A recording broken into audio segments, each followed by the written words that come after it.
শুধুমাত্র ইবাদতের ক্ষেত্রে আল্লাহর সঙ্গে একজন দুর্গাকে শরীক করে তারা যেরকম ঈমান থেকে খারিজ হয়ে মুশরিকে পরিণত হয়েছে, তাদের পরিচয় যেরকম কাফের, অমুসলিম আর বেঈমান, ঠিক তদ্রুপ আল্লাহর একচ্ছত্র আইন তৈরি করবার ক্ষমতাকে চ্যালেঞ্জ করে যারা আইন তৈরি করবার আল্লাহর জন্য নির্ধারিত এই মসনদকে নিজেদের হাতে তুলে নিতে চায়, আল্লাহর জন্য নির্ধারিত আইন তৈরি করবার, বিধান তৈরি করবার চূড়ান্ত ক্ষমতা যারা নিজেদের হাতে তুলে নিতে চায়, তারা প্রত্যেকে তাগুত, এবং এই তাগুতদেরকে যারা বিশ্বাস করবে আর কিছু হতে পারে, ঈমানদার হতে পারে না।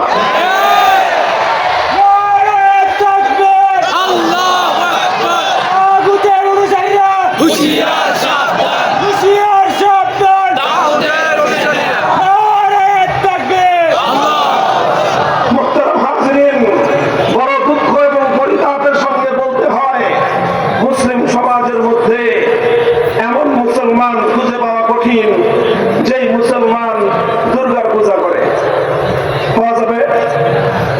কথা বুঝেন নাই? মুসলিম নামধারী যারা আছে, মুসলমান পরিচয় দেয়, এদের মধ্যে কাউকে এমন পাওয়া যাবে যে দুর্গার পূজা করে? মুসলিম নামধারী পরিচয়ধারীদের মধ্যে এমন কোন মানুষ পাওয়া যাবে না যে সরস্বতী অথবা কালীর পূজা করে। অথচ মুসলিম নামধারী, মুসলমান পরিচয় ধারণকারী এই মানুষের মধ্যে শত শত নয়, হাজার হাজার নয়, লাখের কোটায় নয়, কোটি কোটি মুসলমান এমন পাওয়া যাবে যারা এক আল্লাহর আইনের পরিবর্তে শত শত তাগুতের বানানো আইনকে তারা বিশ্বাস করে। তাহলে একজন এক দুর্গাকে আল্লাহর সঙ্গে শিরক করলে যারা দুর্গার পূজা করে তাদেরকে আপনারা কি বলেন? তাদেরকে হিন্দু বলা হয়। কি বলা হয়? তারা হিন্দু ধর্মাবলম্বী, তারা মুসলিম নয়, তারা মুশরিক, তারা একত্ববাদী নয়। তাহলে একটা মূর্তিকে আল্লাহর সঙ্গে শিরক করবার কারণে যদি একজন মানুষ অমুসলিম আর কাফের হতে পারে, তাহলে যারা শত শত মানুষের কাছে আল্লাহর জন্য নির্ধারিত আইন তৈরি করবার ক্ষমতা হস্তান্তর করে, তারা হিন্দুদের চেয়ে ছোট মুশরিক হতে পারে না, বরং হিন্দুদের চেয়ে অনেক বড় মুশরিক এবং বেঈমান। ঠিক। মুহতারাম হাজিরিন, আইন তৈরি করবার এই যে আল্লাহ পাক রব্বুল আলামিনের জন্য নির্ধারিত ক্ষমতা, এটাকেই বলা হয় চূড়ান্ত ক্ষমতা। একটু বুঝেন, আমি একটা কথা খুব বারবার একটা কথাকে আমি রিপিট করছি, সেটা হলো আল্লাহর জন্য নির্ধারিত আইন তৈরি করবার চূড়ান্ত ক্ষমতা। কোন ক্ষমতা? চূড়ান্ত ক্ষমতা কার জন্য নির্ধারিত? চূড়ান্ত ক্ষমতা অর্থ কি? চূড়ান্ত ক্ষমতা বলা হয় এমন একটা ক্ষমতাকে যেই ক্ষমতাকে কেউ চ্যালেঞ্জ করতে পারে না। আইন তৈরি করবার চূড়ান্ত ক্ষমতা কার? অর্থাৎ আল্লাহ যদি কোনো আইন তৈরি করেন, সেই আইনকে কেউ বাতিল করতে পারবে না। আল্লাহ যদি কোনো আইন তৈরি করেন, আল্লাহর আইনের উপরে কেউ প্রশ্ন তুলতে পারবে না। আল্লাহ যদি কোনো আইন করেন, আল্লাহর সেই আইনের সাথে সাংঘর্ষিক আইন কেউ তৈরি করতে পারবে না। আল্লাহ যদি কোনো আইন তৈরি করেন, তাহলে আল্লাহর সেই আইনকে কেউ কটাক্ষ করতে পারবে না। আল্লাহ যে আইন তৈরি করবেন, সেই আইনকে কেউ বাতিল করতে পারবে না। এই ধরনের একটা নিরঙ্কুশ আর চূড়ান্ত ক্ষমতাই হল কার? এটাকে আমরা আমাদের পরিভাষায় বললাম। এটাকে যদি আমরা রাষ্ট্রবিজ্ঞানের পরিভাষায় বলি, তাহলে এই ক্ষমতাটাকে বলা হয় সার্বভৌম ক্ষমতা, পাওয়ার অফ সভরেইনিটি, অর্থাৎ সার্বভৌম চূড়ান্ত ক্ষমতা। বিধান তৈরি করবার ক্ষেত্রে, আইন তৈরি করবার ক্ষেত্রে এই সার্বভৌম ক্ষমতা ইসলাম বলেছে আল্লাহর জন্য নির্ধারিত। আর এটাকেই বলা হয় তাওহীদ ফিল হাকিমিয়্যাহ। কি বলা হয়? একটা হলো তাওহীদ ফিল ইবাদাহ, আর একটা হলো তাওহীদ ফিল হাকিমিয়্যাহ। ইবাদতের মধ্যে যেরকম আল্লাহর একত্ববাদকে বিশ্বাস না করলে একজন মানুষ ঈমানদার হতে পারে না, বিধান তৈরি করবার ক্ষেত্রে, আইন তৈরি করবার ক্ষেত্রে, হাকিমিয়তের ক্ষেত্রে যদি কেউ এক আল্লাহর একত্ববাদকে বিশ্বাস না করে, আজি গাজি ফাজি অনেক কিছু হতে পারে, ঈমানদার হতে পারে না।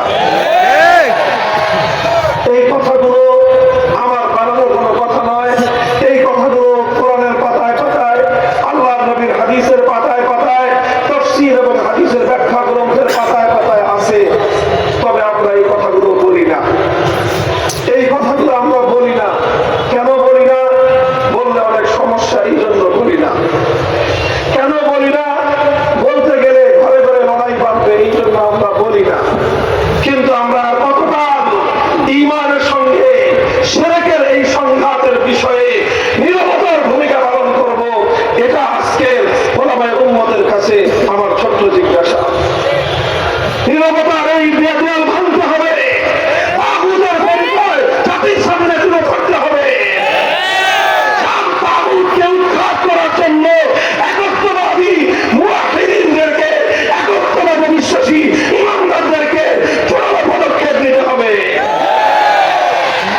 হাদিস থেকে ছোট্ট একটা উদ্ধৃতি দেই।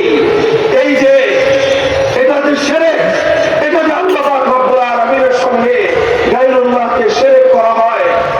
হযরত আদী ইবনে হাতিম রাদিয়াল্লাহু তাআলা আনহু, আল্লাহ নবীর একজন সাহাবী, তিনি খ্রিস্টান ছিলেন। খ্রিস্টান ধর্ম ত্যাগ করে যখন ইসলাম ধর্ম গ্রহণ করলেন, তিনি একজন তার পুত্রের সন্তান ছিলেন এবং তিনি খ্রিস্টান ধর্ম সম্পর্কে অনেক অভিজ্ঞ এবং জ্ঞানী একজন ব্যক্তি ছিলেন।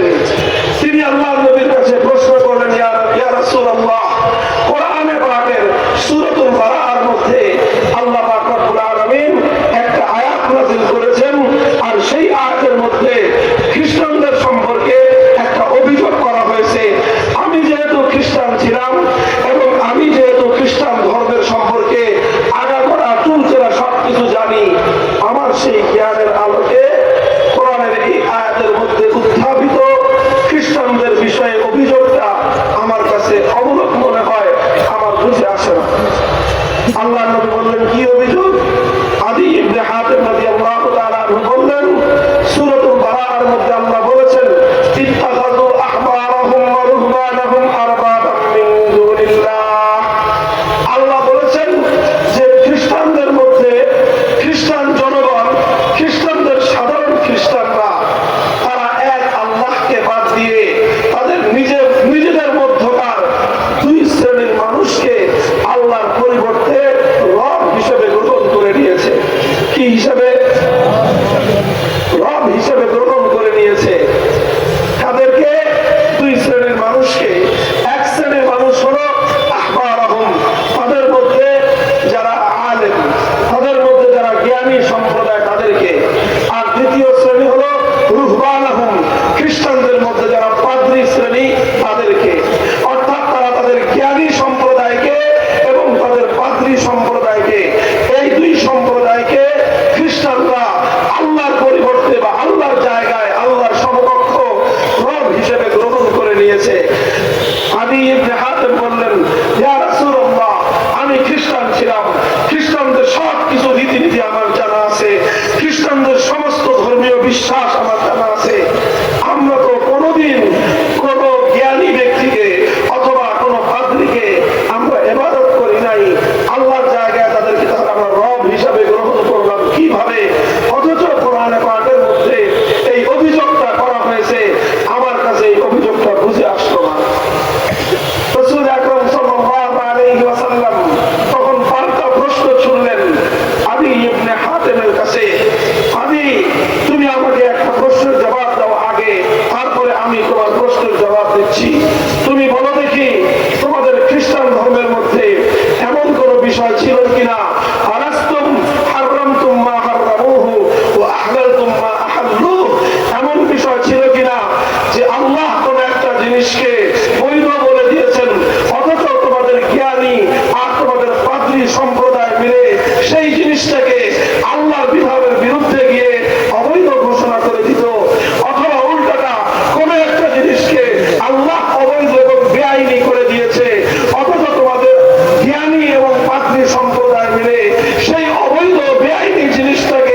আল্লাহ পাক রব্বুল আলামিন উম্মতের উপর রহম করুন।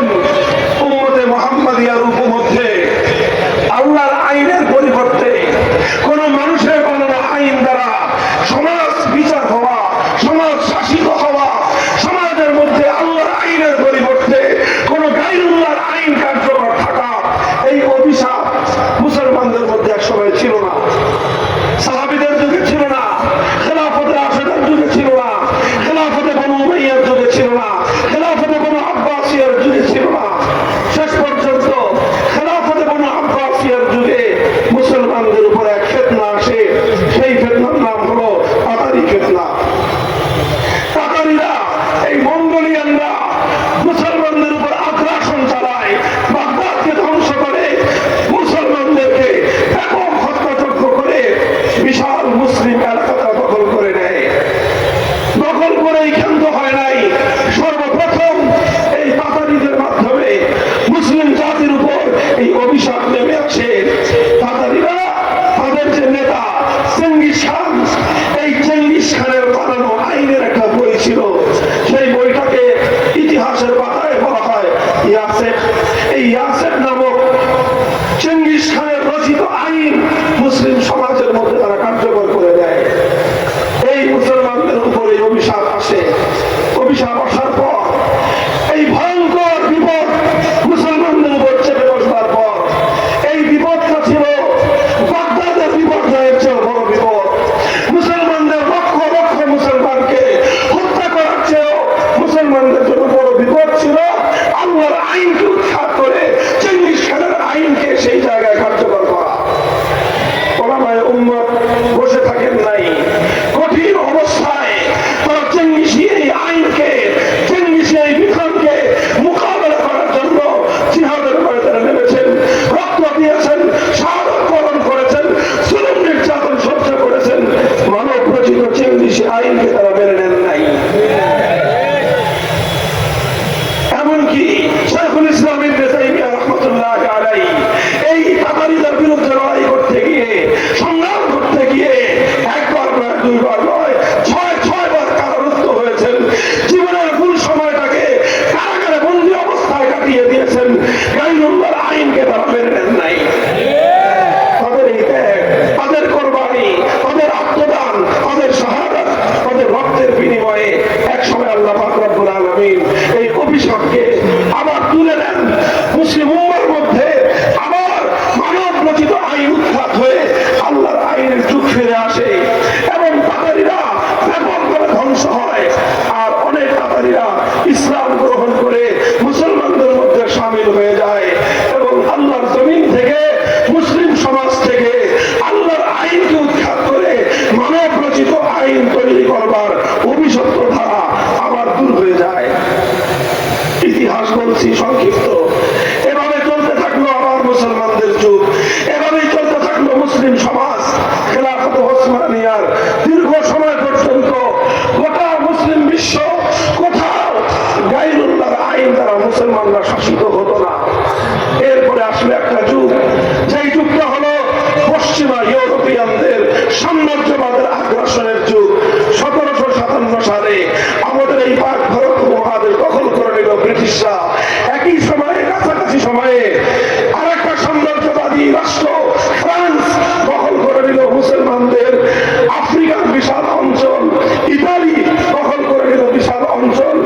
এই তিনটা সাম্রাজ্যবাদী শক্তি, ব্রিটিশ, ফ্রান্স আর ইতালি, মুসলিম ভূখণ্ডগুলোকে দখল করে প্রতিটা ভূখণ্ডে তারা যেই কাজ করলো সেটা হলো আল্লাহর আইন উৎখাত করে তারা ব্রিটিশ প্রবর্তিত আইন, সাম্রাজ্যবাদের প্রবর্তিত আইনের দ্বারা দেশ, জাতি এবং রাষ্ট্রকে তারা শাসন করতে আরম্ভ করলো।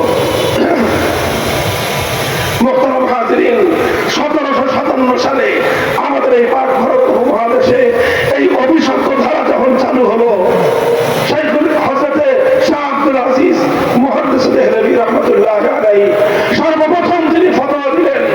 তিনি ফতোয়া জারি করলেন যে এই ভারতে মুসলমানদের সংখ্যা যতই থাকুক না কেন,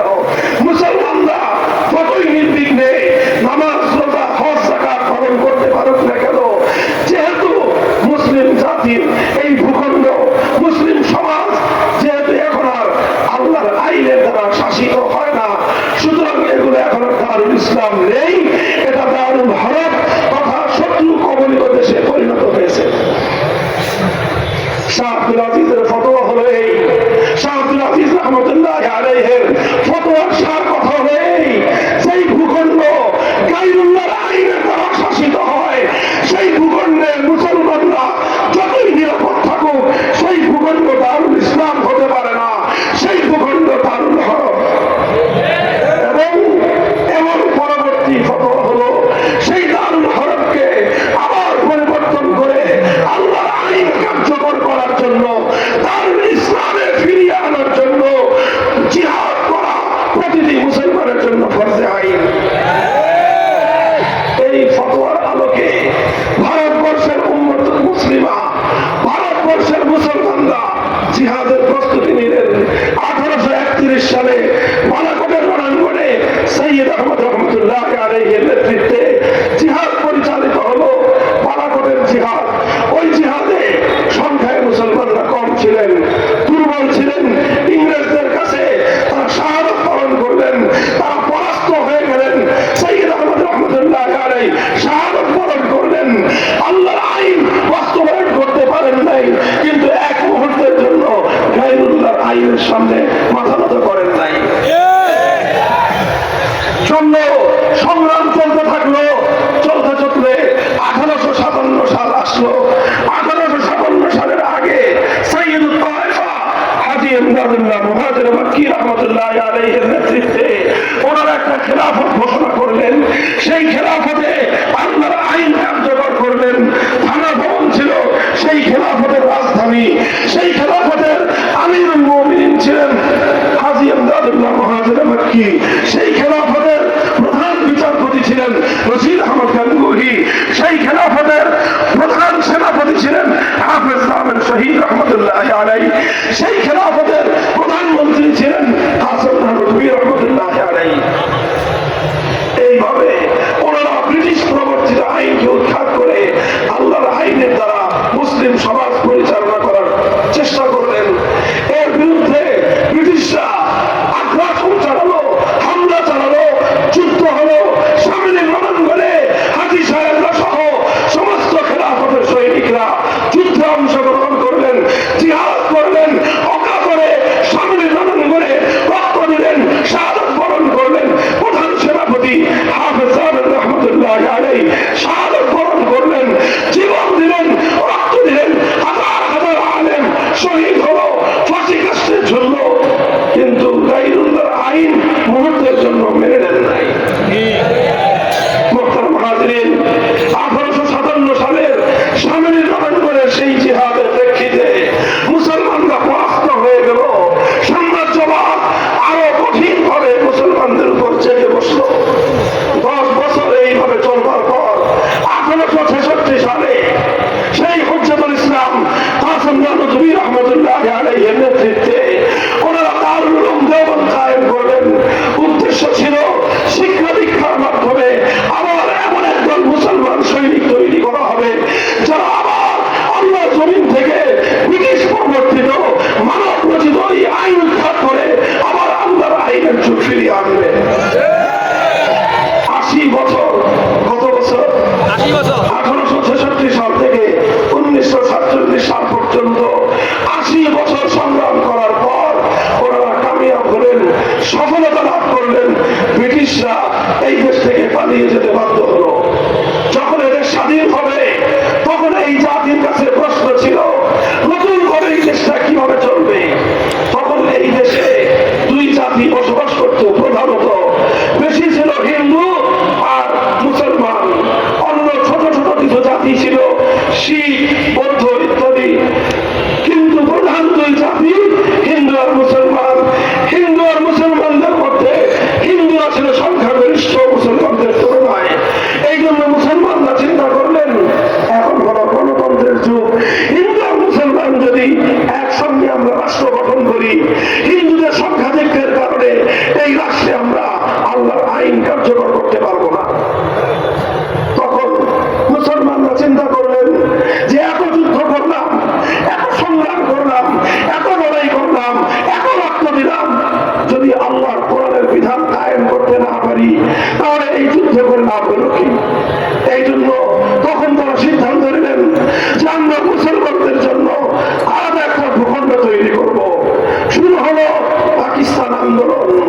ওলামায়ে কেরাম পাকিস্তান গঠন করার জন্য ঐক্যবদ্ধ হলেন।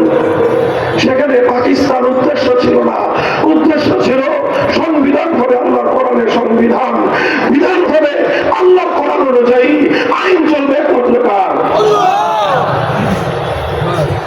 আর সেই বিধান তৈরি করার জন্য, কোরআনী শাসনের সেই রাষ্ট্র গঠন করার জন্য ভারত উপমহাদেশের অনেক মুসলমানরা অনেক ত্যাগ স্বীকার করেছে, অনেক সংগ্রাম করেছে। তবে সবচেয়ে বেশি ত্যাগ যাদের, সবচেয়ে বেশি সংগ্রাম যারা করেছে, সেটা হলো এই বাংলার মুসলিম সমাজ।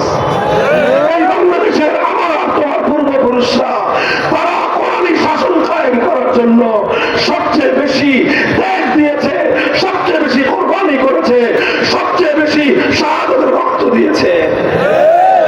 পশ্চিম পাকিস্তানেরা, পশ্চিম পাকিস্তানি খান পাঠানরা তারা ইসলামী হুকুমত কায়েম করার জন্য অত ত্যাগ দেয় নাই, অত কোরবানি দেয় নাই, অত চেষ্টা করে নাই এই বাংলার মুসলমানরা যতটা করেছে।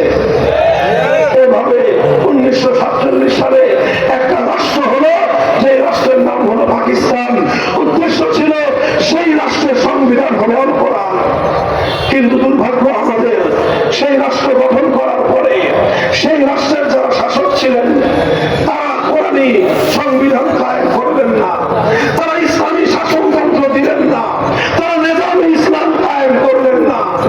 কায়েম না করে তারাও আবার সেই নতুন করে সেই পুরাতন ব্রিটিশ প্রবর্তিত আইনের দ্বারা রাষ্ট্র শাসন করতে আরম্ভ করলেন।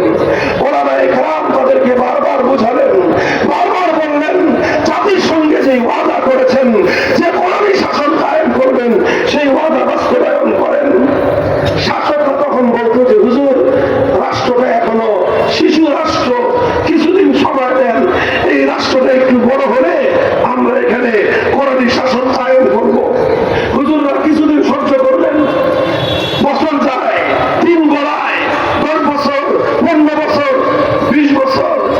শাসকদেরকে বলা হলো যে আপনারা কোরআনী শাসন কায়েম করেন না কেন? বলেছে শিশু রাষ্ট্র। হুজুররা বলে আপনাদের এই শিশু বালেগ হবে কবে? 20 বছরের বুইড়া খাটাস, এখনো বালেগ হয় নাই, আর কবে বালেগ হবে? কবে প্রাপ্তবয়স্ক হবে? তারা বলে এখনো শিশু, এখনো শিশু। এখন যদি আমরা এখানে ইসলামী হুকুমত কায়েম করতে যাই, পশ্চিমা বিশ্ব, ইউরোপ, আমেরিকা আমাদেরকে সাহায্য করবে না, তখন আমরা টিকতে পারবো না। এই অজুহাত দেখায় বারবার পশ্চিম পাকিস্তানি বিশ্বাসঘাতক গ্রেপ্তার শাসকরা এদেশের মুসলিম সমাজের সঙ্গে গদ্দারি করেছে। আমার আব্বাজান শাইখুল হাদিস রহমতুল্লাহ আলাইহি বলতেন, যেই পোলা 24 বছরের বালেগ হয় না, ওই পোলা 90 বছরের বালেগ হবে না। কাজেই যেই পাকিস্তান 24 বছর পরেও শিশু, এটা বড় হয় নাই, প্রাপ্তবয়স্ক হয় নাই, এই পোলা, এই রাষ্ট্র আর কোনোদিন ম্যাচিউর হবে না, কোনোদিন প্রাপ্তবয়স্ক হবে না। সুতরাং এই অকার্যকর পাকিস্তান নামক বাঙালির রাষ্ট্র আমরা চাই না। বাংলার মুসলমান ক্ষিপ্ত হয়ে উঠলেন এবং পাকিস্তানের বিরুদ্ধে তারা সংগ্রাম করতে আরম্ভ করলেন। এই সময়ে বাংলাদেশের মানুষের সেন্টিমেন্টকে কাজে লাগানোর জন্য একজন নেতা সামনে আসলেন। সেই নেতার নাম হলো শেখ মুজিবুর রহমান সাহেব। তার জীবনের রাজনৈতিক অনেক লম্বা ইতিহাস আছে। তার জীবনের সবচেয়ে ভালো যে কাজটা তিনি করেছিলেন, সবচেয়ে কল্যাণময় কাজটা তিনি যেটা করেছিলেন, 1970-এর জাতীয় নির্বাচনের আগে তিনি জাতির সঙ্গে অঙ্গীকার করলেন, ওয়াদা করলেন, যদি আপনারা আমাকে ভোট দেন, নৌকা মার্কায় যদি সিল মারেন, আওয়ামী লীগ যদি ক্ষমতায় যেতে পারে, কোরআন সুন্নাহ বিরোধী কোন আইন আমরা দেশে করব না। ভাই, পয়েন্টটা নোট করেন, লক্ষ্য করেন। 1970-এর জাতীয় নির্বাচনের সময় আওয়ামী লীগের নির্বাচনী ইশতেহার ছিল, শেখ মুজিবুর রহমান সাহেবের অঙ্গীকার এবং ওয়াদা ছিল, তারা পাশ করলে কোরআন সুন্নাহ বিরোধী কোন আইন করবেন না। এটা আমাদের বানানো কথা নয়, ইতিহাসের পাতায় স্বর্ণাক্ষরে লিখিত আছে, অস্বীকার করার জো নাই।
বাংলাদেশে আসেন নাই, গেলেন লন্ডনে।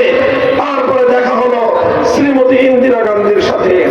ভারতের প্রধানমন্ত্রী শ্রীমতী ইন্দিরা গান্ধী শেখ মুজিবুর রহমান সাহেবের কাছে প্রেসক্রিপশন ধরায় দিলেন। কি প্রেসক্রিপশন? তোমার দেশে যেই সংবিধান হবে সেই সংবিধানটা হবে ভারতের সংবিধানের অনুকরণে একটা সংবিধান। ভারত রাষ্ট্র থেকে আমরা 1947 সালে আলাদা হয়েছিলাম, আবার ভারতের ভেতরে যাওয়ার জন্য নয়। এই বাংলার মুসলমানরা বাড়ির কাছের কলকাতা, বাড়ির কাছের দিল্লি, চতুর্দিকের ভারতকে লাথি মেরে 2000 মাইলের দূরে পাকিস্তানিদের সঙ্গে গাঁটছড়া বেঁধেছিল। দুনিয়ার উন্নতির জন্য নয়, রাজনৈতিক উন্নতির জন্য নয়, অর্থনৈতিক উন্নতির জন্য নয়, বিশাল সাম্রাজ্যের জন্য নয়, শুধু একটা আকাঙ্ক্ষা নিয়ে। সেই আকাঙ্ক্ষা হবে সংবিধান হবে আল কোরআনের সংবিধান, রাষ্ট্র হবে ইসলামী হুকুমত।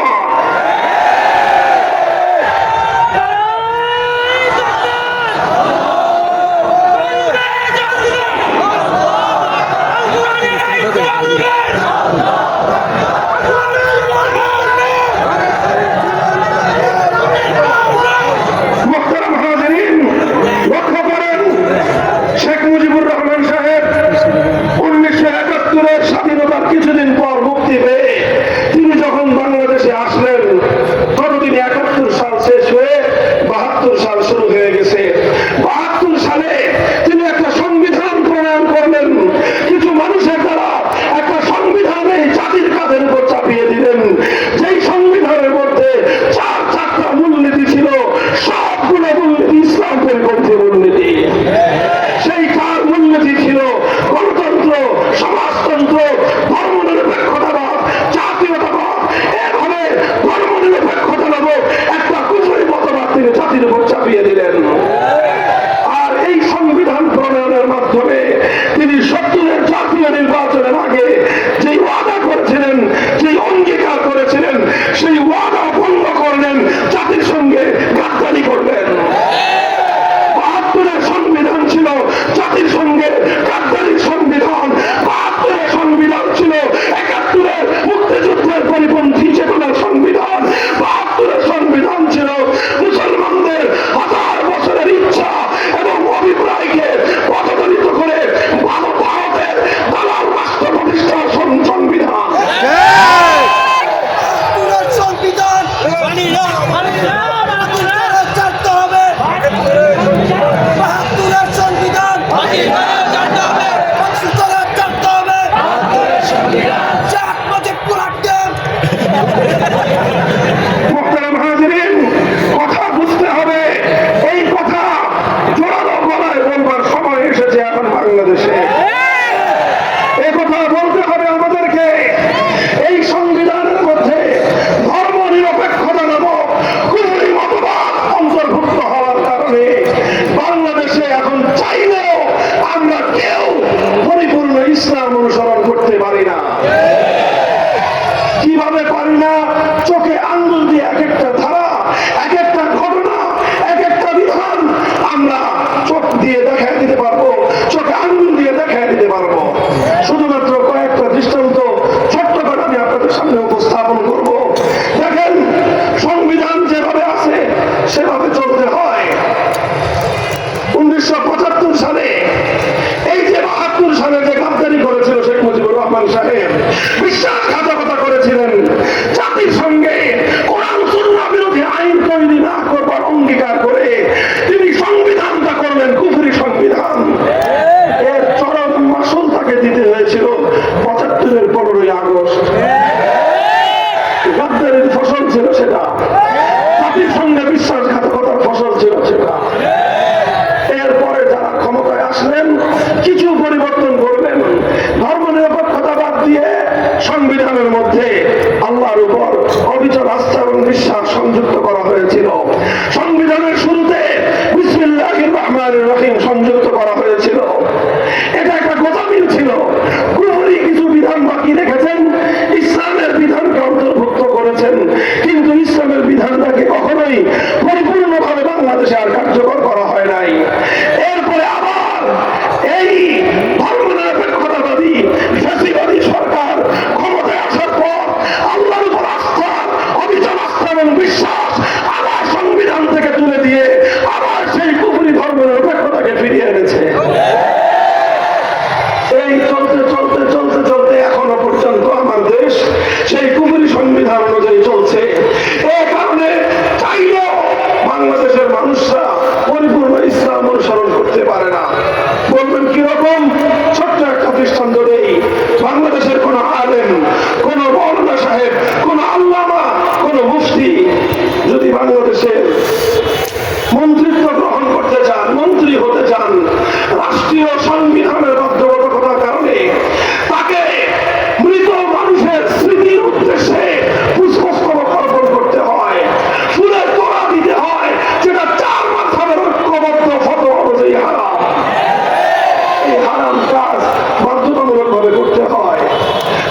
ইসলামী শাসনতন্ত্র আন্দোলন নিবন্ধন পাওয়ার জন্য আবেদন করলেন, তখন নির্বাচন কমিশন বলে দিল ইসলামী শাসনতন্ত্র চাওয়াটা এটা বাংলাদেশের সংবিধানের সঙ্গে সাংঘর্ষিক, কারণ বাংলাদেশের সংবিধান হলো কুফরি সংবিধান, আপনি এই সংবিধানের আওতায় ইসলামী শাসনতন্ত্র চাইতে পারবেন না। তখন তারা বাধ্য হলেন তাদের হৃদয় রক্তক্ষরণ হয়েছে, চোখে অশ্রু করেছে, একান্ত বাধ্য হয়ে শাসনতন্ত্র শব্দ বাদ দিয়ে তাদেরকে ইসলামী আন্দোলন নামে নিবন্ধন দিতে হয়েছে। এই দুঃখ শুধু ইসলামী আন্দোলনের নেতা কর্মীদের একার নয়, এই দুঃখ বাংলাদেশের 18 কোটি ইমানদারদের হৃদয়ে রক্তক্ষরণ হওয়া উচিত। কিন্তু আমরা জানি না আমাদের দুঃখ থাকবে কোথায়। এর চেয়ে বড় মর্মান্তিক আরেকটা বিষয় শুনেন, লক্ষ্য করেন, বাংলাদেশ জামাতে ইসলামী একটা সংগঠন আছে, এই হক বাতিলের আলোচনা অন্য বিষয়। বাংলাদেশ জামাতে ইসলামের নিবন্ধন বাংলাদেশের সর্বোচ্চ আদালত হাইকোর্ট বাতিল করে দিয়েছিল, জানেন কেন বাতিল করেছিল? কেন? 71-এর ভূমিকার কারণে না, কেন? তারা সাহাবায়ে কেরামকে ন্যায়ের হক মানে না এই জন্য না, কেন? তারা আম্বিয়ায়ে কেরামের ইসমতে বিশ্বাস করে না এই জন্য না, এই সকল কারণে না। তাদের নিবন্ধন বাতিল করা হয়েছিল শুধুমাত্র এই কারণে, কারণ তাদের গঠনতন্ত্র এবং দলীয় সংবিধানে এক আল্লাহর সার্বভৌমত্বের কথা বলা হয়েছে। অর্থাৎ তাদের সংবিধানের মধ্যে শুধু তাওহীদের কথা ছিল। এজন্য নির্বাচন কমিশন নয়, স্বয়ং সর্বোচ্চ আদালত হাইকোর্ট বলল বাংলাদেশ শিরকের রাষ্ট্র, এদেশে তাওহীদ চলবে না। মুসলমান, তোমরা নাকে তেল দিয়ে ঘুমাও, তোমরা নাকে তেল দিয়ে ঘুমাও। এই ভূখণ্ডেও যেখানে আদি শরীয়তুল্লাহ ফরজি আন্দোলনের জন্য রক্ত দিয়েছিলেন, মুসলমানদের মধ্যে ফরজ বিধান যেন রক্ষা পায় এই জন্য তারা জিহাদ করেছিলেন। আর ফরজ বিধান তো দূরের কথা, এখন বাংলাদেশে একত্ববাদ বিশ্বাস করা যাবে না যদি এই সংবিধান মানা হয়। কোন জায়গায় আছি আমরা? বলবেন হুজুর তাহলে আপনার বক্তব্য কি? আমার বক্তব্য শেষ। আমি এই জায়গাটায় সকলের দৃষ্টি আকর্ষণ করে ওলামায়ে কেরামের পক্ষ থেকে প্রতিনিধি হিসেবে একটা কথা বলতে চাই। আমার মুরব্বী সমতুল্য আল্লামা নুরুল হক সাহেব হুজুর সহ মুরব্বীরা এখানে আছেন। আমার কথা যদি ভুল হয় আপনারা সকলের সামনে শুধরে দিবেন, আমার কথার সাথে যদি আপনাদের দ্বিমত থাকে আপনারা বলে দিবেন, আর যদি কিছু না করেন ধরে নিব যে এটাই বাংলাদেশের আলেম সমাজের বক্তব্য। পরিষ্কার? আমি বলতে চাই এখন বাংলাদেশের সবচেয়ে আলোচিত বিষয় হলো সংবিধান সংস্কার। সংবিধান সংস্কারের জন্য আমাদের আলেম ওলামাদের মধ্যে কাউকে কাউকে তারা পরামর্শের জন্য ডেকেছেন। হয়তো আমাদের সুযোগ আসবে কথা বলার, টেবিলে আমরা কিছু বলবো, কিছু গবেষণাপত্র দাখিল করব, অনেক লম্বা লম্বা বক্তব্য সহ সংবিধান সংস্কারের অনেক প্রস্তাব দিব। সেগুলো সব আপন জায়গায় ঠিক আছে, কিন্তু একটা কথা শুধু টেবিলে বদ্ধ ঘরে বলবো না, বাংলার আকাশ বাতাস প্রকম্পিত করে একটা কথা বলতে চাই। সেই কথাটা হবে এই বাংলার মাটিতে আমরা সংবিধানের মধ্যে এমন একটা ধারা সংযুক্ত দেখতে চাই, সেই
এ রাষ্ট্রকে মুসলমানদের রাষ্ট্র হিসেবে গঠন করতে হবে।